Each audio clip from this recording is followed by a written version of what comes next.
সব সময় বাইক নিয়েই বের হই, কিন্তু এইবার সিদ্ধান্ত নিলাম বাইক ছাড়া একটা ট্যুর দিব। কক্সবাজার থেকে ট্রেনে যাত্রা শুরু করলাম।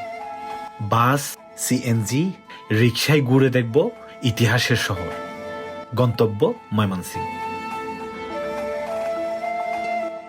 ঢাকার ব্যস্ততা পেরিয়ে যখন ময়মনসিংহের দিকে এগুচ্ছি, মনে হচ্ছে ইতিহাসের এক শহরের দিকে যাচ্ছি, যেখানে পুরনো ভবনগুলো এখনো সময়ের সাক্ষী হয়ে দাঁড়িয়ে আছে। এই শহরটাকে অনুভব করার সবচেয়ে ভালো উপায় ধীরে চলা। তাই আজ বাইক নয়, রিক্সা আর সিএনজিতেই শহরটা ঘুরে দেখব। এইটি সুশীলস জমিদার বাড়ি। 19 শতকের শেষ দিকে নির্মিত এই প্রাসাদটি ছিল ময়মনসিংহের জমিদার মহারাজা শশীকান্ত আশ্চর্য চৌধুরীর বাসভবন। এটি শুধু একটি বাড়ি নয়, এটি ছিল প্রশাসনিক কেন্দ্র, সামাজিক আয়োজনের স্থান এবং জমিদারির ক্ষমতার প্রতীক। এই ভবনের স্থাপত্যে ইউরোপীয় প্রভাব স্পষ্ট। উঁচু স্তম্ভ, বড় খিলান, সমানুপাতিক নকশা। ব্রিটিশ আমলে এই পরিবার ছিল অত্যন্ত প্রভাবশালী এবং শিক্ষা ও সমাজ সেবায়ও তাদের অবদান ছিল গুরুত্বপূর্ণ। এখানে দাঁড়িয়ে কল্পনা করলে মনে হয় একসময় এখানে কত জমকালো আয়োজন। আজ নীরবতা আছে, কিন্তু ইতিহাস এখনো বেঁচে আছে। সুশীলস জমিদার বাড়ি থেকে 400-500 গজ দূরেই আরও একটি ঐতিহাসিক স্থাপনা, আলেকজান্ডার ক্যাসেল। এটি 1879 সালে নির্মিত হয়, যাকে অনেকে লালবাগ হাউসও বলে।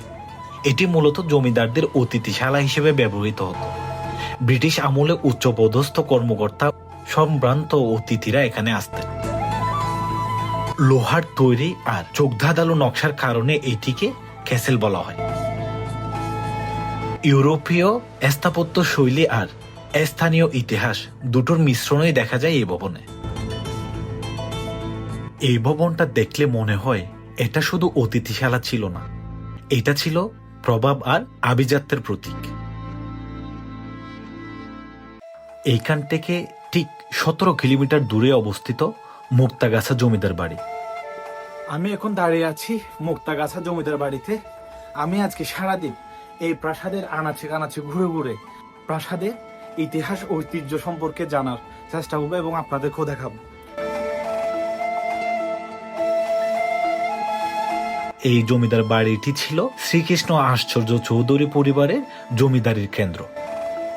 ব্রিটিশ আমলে তারা বিশাল এলাকা শাসন করতেন। শিক্ষা, ধর্মীয় প্রতিষ্ঠান ও সমাজ কল্যাণেও তাদের ভূমিকা ছিল উল্লেখযোগ্য। স্থাপত্যে দেখা যায় বিদেশি ও ইউরোপীয় নকশার মিশ্রণ। খোলা আঙ্গিনা, উচ্চ বারান্দা, খিলানযুক্ত দরজা।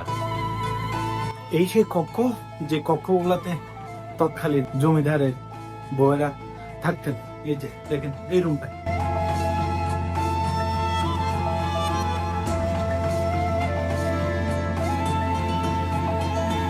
উনিশশো সালের পর জমিদারি প্রথা বিলুপ্ত হলে এই প্রাসাদগুলো ধীরে ধীরে ইতিহাসের সাক্ষী হয়ে যায়।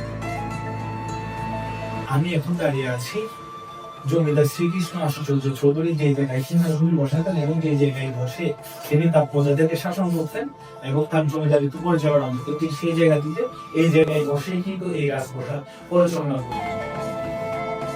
এক সময় যেখানে আলো, উৎসব আর আয়োজন ছিল, আজ সেখানে নীরবতা। কিন্তু এই নীরবতার দেয়ালগুলোই আমাদের অতীতের সাক্ষী।